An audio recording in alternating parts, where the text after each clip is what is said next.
Welcome everybody to the 𝐥𝐤𝐤 podcast exclusive interview. I am your host, Barry Grant Jr. Who we have on the show today is my good friend, Buttrey. He is back. The last time we did this, he was the guest as well. So, glad to have my man back on the show. What's up, Ty?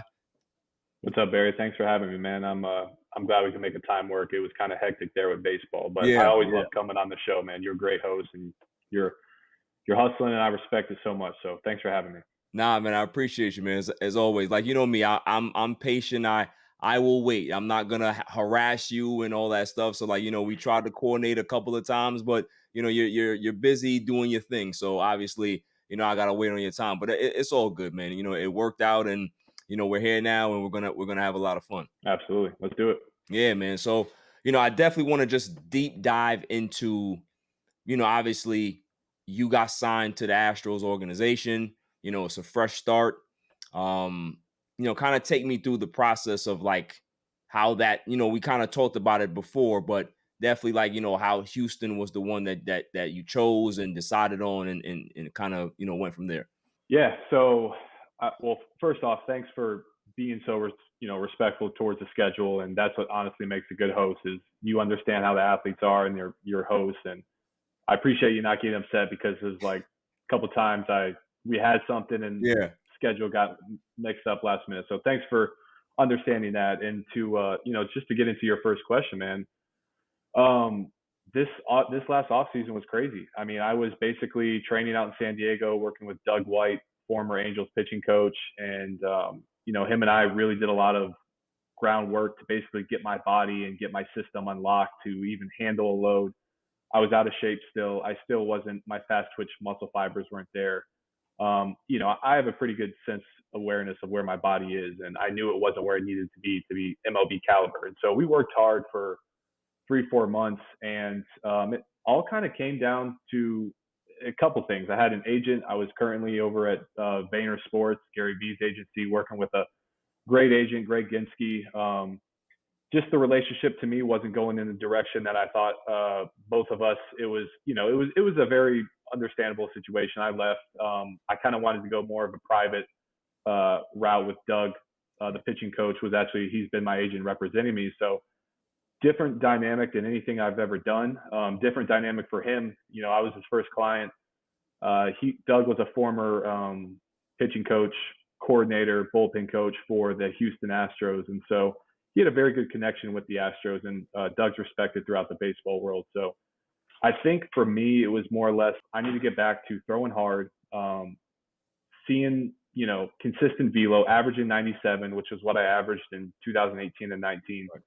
Throwing the good slider like I did, and throwing my changeup, and just getting outs. And I threw up a monster year in 19, man, my rookie year, and so that's always been the comp. That's been what I've been trying to get back to, and so going through all this training, finding this rhythm and this balance. And I'm a big guy. I'm 6'6", 242 pounds, man. So it's there's a lot of moving pieces putting it all together. And so we did, I got a video out, or I hit 98. That was what secured the deal for me. And once I hit 98 in a bullpen back then, we sent it to a couple clubs, and immediately right there, I got interest. It's like, oh, he's throwing 98 again. And I'll get into that later in the show. But that's kind of the whole how I got to the Astros, and the rest has just been even more of a crazy roller coaster. Right. So you get there. So, yeah. Yeah, you get there, you get signed, you sign with them, you're throwing gas again. So you get down there, obviously spring training, and then obviously you get option to AAA. So did you expect that to happen like throughout the entire thing, or was there a chance that you might have made the big club? And how did that process go? Yeah, I mean, there was a chance. I was competing for a spot out of 7 other relievers, and it's the best bullpen in baseball. I mean, they dominated. They were the best club. They won the World Series. Man, I was playing with the best, and so for me to make that team, I had to be the best. I had to be at that level. And there was flashes. There was a couple of games where I'd be 94, 97, wipeout changeup, good slider, electric fastball, and then there would be games where I'd walk 2 or 3 guys, give up a couple hits. Velo would be 92, 95. And that was kind of my MO throughout this whole year, even this year in Sugarland, is, I have a couple games where it's like, whoa, that felt good. That felt really good.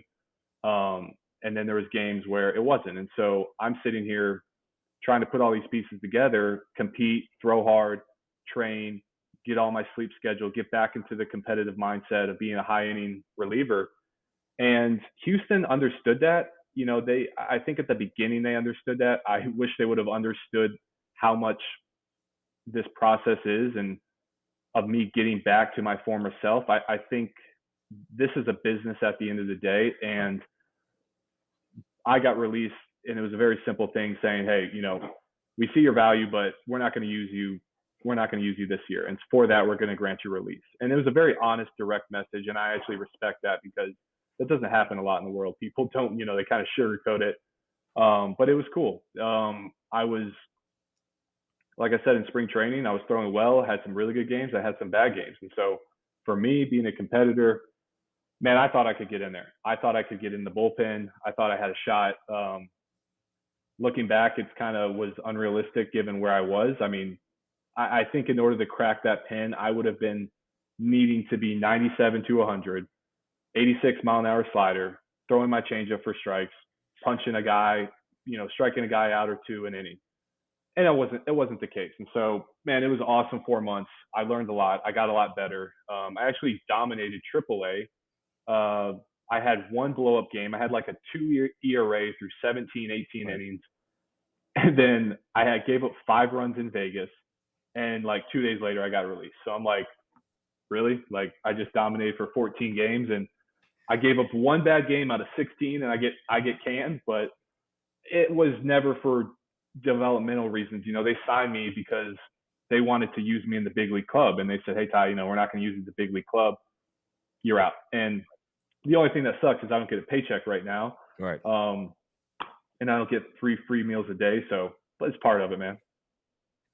Yeah, no, I hear you, man. I mean, listen, I think going into this year, obviously, I'm sure you had lofty goals, but I'm sure in the back of your mind, it was like, listen, this is a process, right? Like I have to get myself back into that throwing mode of being consistent, of hitting that gun consistently, of getting my grips down and stuff like that. And I'm sure there were times where you definitely were frustrated with the lack of velocity, consistency. Now, when you broke when you fractured your finger, like how did that feel? Like, the fact that you're down there and it's just like, oh my goodness, like how did this come up now? You know what I mean? Dude, you know what? Like the finger deal was crazy because I was pitching well. I was coming in late innings. I didn't really give up a run through like 6 or 7 innings. And then I was in the middle of this. I'm working on my delivery in game, working on it, trying to feel for that 98, trying to get back to it because hitting 98 and then sitting 98 consistently, it's a whole nother animal. You have to really own that velocity. A lot of pitchers hit 99, 100, and then they sit 94, 95. And so for me, I was sitting 93. And that's not where I need to be. And so I'm always out there changing stuff, getting frustrated. And I just made honestly a stupid decision. Stupid decision, but I'm kind of not glad it happened, but the ball, like I was getting a lot of sink on my fastball, which is usually when my mechanics aren't great. I get a lot of sink and downward action versus carry and staying through. And the guy hit it, ground ball back to me. It had a bunch of top spin, and I like barehanded it, which is I've never barehanded a ground ball back at me in my whole career. It's like the one thing you do as a pitcher is you never barehand the baseball. Right. And so I barehanded it because I was like already kind of pissed. I was like, gosh dang it. Like I kind of wanted to be cool, I think too. Like I wanted to just barehand the ball and flick it to first base. And dude, it clipped the top of my fingernail, like broke off the top of the nail, and then this like snapped back in the joint. I can't see where I'm backwards right now, but the joint right here on the inside of my right finger got like fractured and hairline fracture. Went down to Florida, got rehabbed, got everything, and kind of came back right into the same groove. 92, 95. But then there were some games where I started hitting 98 again, and it just wasn't enough to, stay with the Stros. Yeah, definitely, man. I mean, listen, that this is the game, right? It's a production business, and if they're looking for certain things, with relievers nowadays in the game now, it's they want guys that throw hard. You can be able to locate. They want that, yes, but they also want you to be hitting a certain mile per hour. So Oh the yeah, fact that you went through the process and you got released, like that the IG statement that you put out, man. It really was thought out. It was well written. It hit me hard because it was like, man, like this is a guy that has been through the ebb and flows of like this whole process, right? Like, the fact that you lost the passion for it, and then, you know, going through COVID, you and Sam trying to figure things out, and then you gain the passion back, and then now you're in this new phase of your life where you're gonna dedicate, your entire being to being a better pitcher. And just the words that you put there, man, was definitely profound. It was dope. And just kind of take me through that process of like actually writing that, and the piece that you're at right now. You know what I mean? Like you have, I think there's a piece to you that when we talked all those years back wasn't there. yeah, yeah. Are you talking about the post I just did a couple days ago, or the Yeah. one way back when? Yeah, Yeah, the one. Yeah, yeah, the the, one. the post a couple of days ago. Yeah.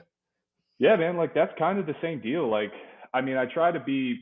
I know social media can kind of make things sound a little bit more dramatic and stuff. I always, and people always are out here doing things and for attention and stuff. And so everything I post, I never want it to be like I'm seeking attention, but I do want to create a transparent and authentic way of like how my brain thinks. So like that's how I think and that's how I feel. I don't try to type or do anything that's like not how the words I would say or talk to you. And so when I read these sometimes I'm like, Sam, does this sound kind of cheesy? Does this sound corny? And she's like, no, that's just how you always talk. And so that's kind of like how I framework getting into like, what do I want to say right now? Because I will usually just try to speak from the heart. It's easy for me.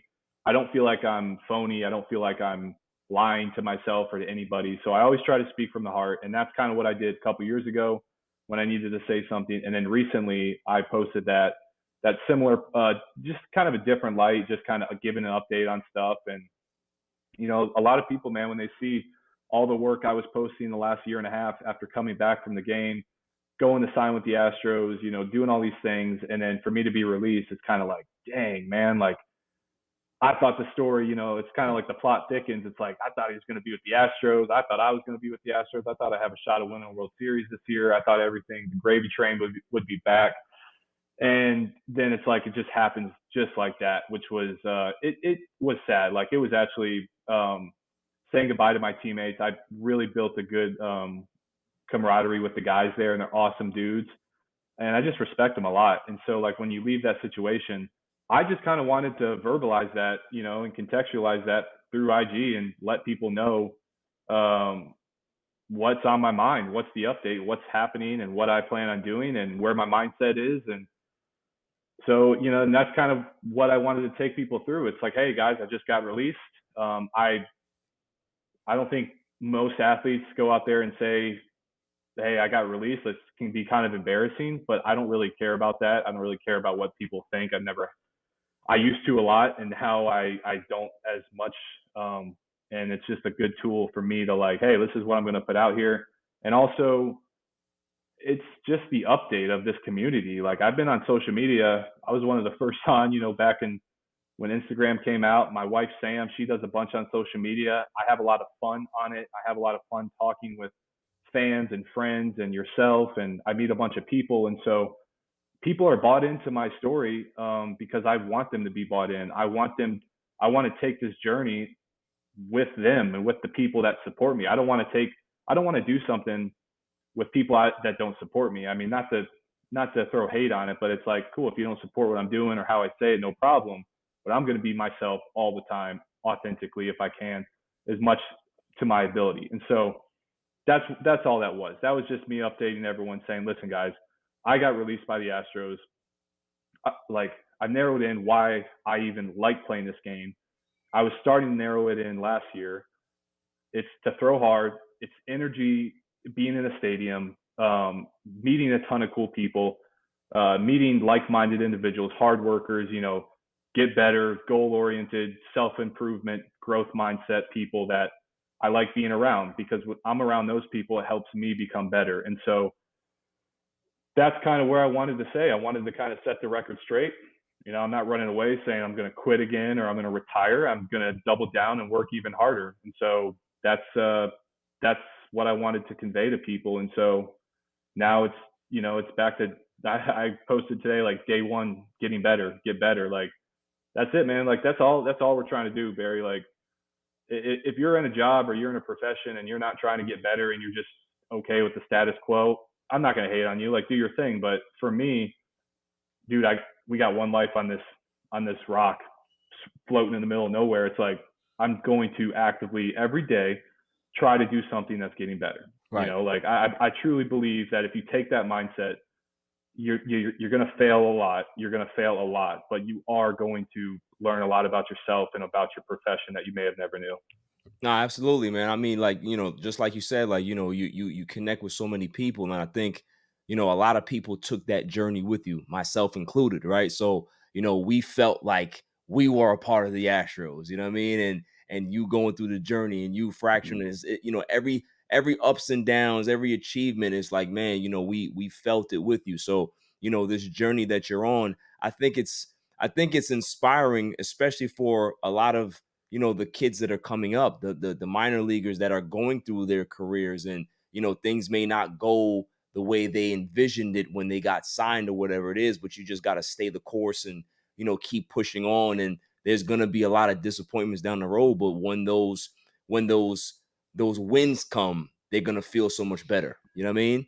So it's definitely dope, man. Like, that's why, like, I'm glad that I got to talk to you today, because that post was so fresh, and I think it inspired and touched a lot of people, man. No, thank you, Barry. Appreciate it, man. Thank you. Yeah. Means a lot. Nah, definitely, man. So what is the plan now for the rest of the off season? You obviously you're gonna have your off season training, but what else is going on? What else is gonna be going on? Is Drip Social coming back? Like, what are we? Drip. Man, what Drip are we inspired doing? a lot of this, dude. Drip was Drip was a crazy time of life for Sam and I, man. It was. I posted something way back, like, I think 3 months ago, kind of talking about, because when you see Drip on the outside, you're like, what is this, man? Like, this is crazy, eccentric, got neon, got graffiti, got, EDM music. Right. And I love all three of those things. It's kind of, you may not think so, but I just love that type of culture, that 90s, like, retro, like, I don't know. It's just a cool thing. And Sam and I just being in this content world, her being a creator, me all just being an ultimate consumer. I like learning about this. And so Drip to me was more of a, it was something. Well, to tell you, to be honest, it was intended to teach people how to create and edit. That was the Right. premise of the whole thing. It was a social, drip, meaning like cool, awesome content. It's dripping, like, it's awesome content. You're gonna watch it and you're gonna be like, damn, that's sick. Yeah. That's awesome. Like, because my wife is an amazing editor, and that's how I feel when I watch her content. And so she inspired me a lot to do that. And we were also, we were kind of living like a hippie life. We were in a RV for 10 months, man. So, like, we just were, there was a no rules kind of lifestyle going on for Sam and Ty. So since then we've dialed it back, just because, like, we tried to build a website. We put a lot of money that I should not have done into this website, with basically like Zoom sessions and everything. But to answer your question, because I could talk about Drip all day long, no, it's not coming back, but it lives within us. It's inspiration for future things we're going to do. Drip Social, I think that community that we were building, we got about 500 people. Eventually, I want to get into the NFT game, and I want to launch it when NFTs aren't as scammy and it's not as confusing like it is right now. Right. Because I do know that tech is going to come with VR, when VR becomes a lot more prominent. And so I want to basically create an NFT project, and the people that supported Drip and were on that content wall that we were writing, I want to give them like a free NFT, a free airdrop, or a whitelist, they call it, I think. Or whitelist is, they changed it all the name, but like, you're guaranteed to get this. And so hopefully in 4 or 5 years, when NFTs, and my mom knows what an NFT is and she understands how to airdrop it into digital wallets and stuff. If people are still, hanging out Sam and Ty and they're in that following group, then they're going to get potentially a very valuable NFT. That's dope. That's dope, man. Yeah, Yeah. like you were talking about it. Like Sam is doing her thing with the editing, man. I saw her page, and she's good. She's dropping a lot of knowledge on it. So tell her to keep doing it, man. I will. I will. Yeah, she'll appreciate that. She Yeah, appreciates that. yeah. I may have to hit her up and get some get some courses. I need some help with some stuff. She's good, man. She'll Yeah, help you out. You're family to us, man. You're supporting us, so she'll do anything she can for you. You don't need to pay or do anything like for that. sure. She may be looking at me like Ty, like what are you talking about? We're gonna make Harry pay. No, You messing up my business, man. right, right. So, but the plan is right now, like we are resetting. We're back at my parents' house right now. I'm 27 or I'm 30. Sam's 27. We're Yeah, living with my parents. It makes sense right now, man. yeah, Like we got everything we need here. My dad and mom are being super helpful with getting us, financially taken care of with just some stuff that we got to get figured out. We also need to just kind of get a refresh of being in the hometown, getting back to your roots, seeing your old high school coach, driving around familiar areas. It feels really good. We've been all over the place. I mean, I've been to 40 different states out of 50. Sam's been all over the place. And it's crazy because we always wanted to get away from Charlotte, and now we love it. We love the security, we love our friends and our family, and it's just a different mindset. So we're here in Charlotte. I'm training at Tread Athletics, which is probably the most premier organization out there, group out there for allowing and teaching pitchers how to throw harder. And that's my number one goal right now, is just to throw harder. So I'm going to be training at Tread. Sam's going to be continuing her brand and business. I may actually also start picking up some lessons. Coaching was something I told myself I'd never do. right. I never wanted to teach the game. I told myself growing up, I'll never be the baseball player that just he finishes his career and then he stays in baseball. And I kind of judged that lifestyle. And my nephews, they live about 5 minutes away, and so I started teaching them last year when I was training, and I loved it. I love training that younger generation because they may have a hard time focusing, but if you can kind of be direct to them and you can keep their attention and keep them right here, they'll follow along. And I truly just like in helping people improve. And I got a lot of knowledge, especially in the game, the mental side of it, how to slow things down, how to control what you can control. I've been through a lot, so hopefully I'm working on something. I don't know what's going to happen here, but I may do some pitching lessons and just continue to train and continue to help Sam with her business a little bit. And hopefully I'll hear something back from the Dominican Winter League. If not, then I plan on going to Puerto Rico. If not Puerto Rico, I plan to go into Venezuela. If not Venezuela, I plan to go into the Australian Baseball League. So I want to play All right. baseball. I need to keep throwing. I'm not going to shut it down this year and my plan is to get signed and be a closer next year for a big league club. Absolutely. I love it, man. Like I said, we start this journey in life, Ty, and we never know where it's gonna take us, man. But once you find your purpose, it comes calling. So you never know, man. You might just be one of the best coaches out there when it's all said and done, Mm. when you decide to kind of like go into that full time, if you do that. So, you never know, man. You never know where this life Wow. is gonna Yeah. is gonna take you. But last question before I let you get out of here, man. What are you and Sam watching right now? Like, what shows are y'all into right now? Oh, geez. Well, we just finished Black Mirrors. Nice. Yeah, that's crazy as always.